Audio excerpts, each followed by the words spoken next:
বন্ধুরা, আজকের ভিডিওতে আমরা জানব কেন চাইনিজরা পোকামাকড় ও সাপ খায়, এর পেছনের ইতিহাস ও সংস্কৃতি সম্পর্কে। চীনের অনেক অঞ্চলে পোকামাকড় ও সাপ খাওয়ার প্রচলন রয়েছে, যা তাদের প্রাচীন ঐতিহ্য ও সংস্কৃতির অংশ। পোকামাকড় প্রোটিনের একটি গুরুত্বপূর্ণ অংশ এবং অনেক চাইনিজ ডিশে এটি খাওয়া হয়। সাপ খাওয়া চীনে একটি সুস্বাদু ও পুষ্টিকর খাবার হিসেবে বিবেচিত হয়। চীনের বিভিন্ন প্রদেশে ভিন্ন ভিন্ন ধরনের পোকামাকড় ও সাপ খাওয়ার প্রচলন দেখা যায়। গুয়াংডং প্রদেশে ভাজা কৃমি, তেলাপোকা এবং ঘাসফড়িং খুবই জনপ্রিয়। ইউনান প্রদেশে শুঁয়োপোকা, বিটল এবং মাকড়সা খাওয়া হয়। সাপের মাংস বিশেষ করে শীতকালে খাওয়া হয়, কারণ এটি শরীরকে উষ্ণ রাখে বলে বিশ্বাস করা হয়। অনেক পোকামাকড় এবং সাপের মধ্যে উচ্চমাত্রায় প্রোটিন, ভিটামিন ও মিনারেল পাওয়া যায়। চীনের প্রাচীন চিকিৎসা শাস্ত্রে পোকামাকড় ও সাপ খাওয়ার উপকারিতা বর্ণনা করা হয়েছে। অনেক চাইনিজরা বিশ্বাস করে যে পোকামাকড় ও সাপ খেলে শরীরের শক্তি বৃদ্ধি পায় এবং রোগ প্রতিরোধ করা যায়। স্থানীয় বাজারগুলোতে সহজে ভাজা বা গ্রিল করা পোকামাকড় ও সাপ পাওয়া যায়। পোকামাকড় ও সাপ খাওয়ার ফলে পরিবেশের ওপর ইতিবাচক প্রভাব পড়ে, কারণ এটি টেকসই খাদ্য উৎস হিসেবে বিবেচিত হয়। পোকামাকড় ও সাপ খাওয়ার পেছনে একটি বৈজ্ঞানিক দিকও রয়েছে।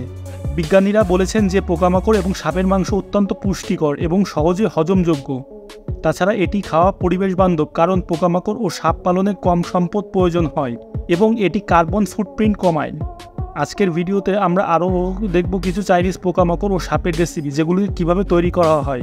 চীনের কিছু বিখ্যাত উৎসবেও পোকামাকড় ও সাপের বিশেষ পদ পরিবেশন করা হয়। উদাহরণস্বরূপ, চাইনিজ নববর্ষে এবং মধ্য শরৎ উৎসবে এই বিশেষ খাবারগুলো খাওয়ার প্রচলন রয়েছে।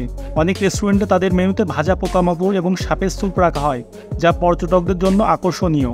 পর্যটকরা এই রেস্টুরেন্টগুলোতে এসে নতুন অভিজ্ঞতা নিতে এবং ঐতিহ্যবাহী খাবার চেখে দেখতে পারেন। চাইনিজদের মতে পোকামাকড় ও সাপ খেলে শরীরে এক ধরনের সজীবতা আসে এবং রোগ প্রতিরোধ ক্ষমতা বৃদ্ধি পায়। চীন ছাড়াও থাইল্যান্ড, ভিয়েতনাম এবং জাপানেও পোকামাকড় ও সাপ খাওয়ার প্রচলন রয়েছে। এই দেশগুলোতেও বিভিন্ন ধরনের পোকামাকড় ও সাপের পদ জনপ্রিয়। এমনকি পশ্চিমা দেশগুলোতেও এখন পোকামাকড় এবং সাপের ভিত্তিতে বিভিন্ন খাদ্য তৈরি হচ্ছে।